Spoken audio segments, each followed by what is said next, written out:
مانگی نوێ لە بەردەرگایە و لە هەرێمی کوردستان و لە ئاسایی حکوومەتی ماوە بەسەرچوودا هێشتا موچەی مانگی شەشیش هیچ چارە نووسێکی دیار نییە. شاندەکانی هەرێم دێن و دەستن و لەگەڵ حکوومەتی فدراڵی کۆ دەبنەوە، ڕێککەوتن دەکەن و ناوی لێدەنێن لێک تێگەیشتن. دواتریش دەڵێن تەنها بۆ یەک مانگە و بە هیچی دیکەشەوە پابەد نابن و لە ژیانی خەڵک بێباکن و ئامانجیان تەنها کات کوشتنە.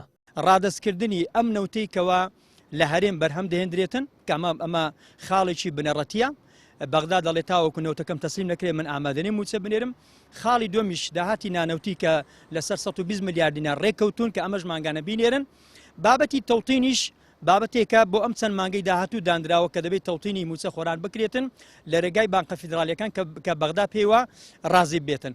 ئەگەر ئەمانە جێبەجێ بکرێن من پێم وایە بابەتی موچە چارەسەر دەکرێت. ئەگەر ئەمانە بڕیارن بەدەست بێ ئەتوانن بگەنە سیغەیەکی ڕێککەوتن، بەڵام ئەگەر بڕیاریان بەدەست نەبێ و ئەمانەش بیانەوێتن مراوەغە بە بابەتەکە بکەن من پێم وایە نەک وەفدێک و دووەفد دەیان وەفدیش بچیتن ئەمە چارەسەر ناکرێت. لە پێناوی پۆست و پلە و پایە چاودێرێکی سیاسی دەڵێت بە تێچووی ئەو هەموو شاندەی چۆتە بەغدا و گەڕاوەتەوە کە هیچ دەرئەنجامێکی نەبووە دەتوانرا موچە دابەش بکرایە. ئەوەی دەیبینین داهات و پارەیە، بەڵام بۆ موچە نییە.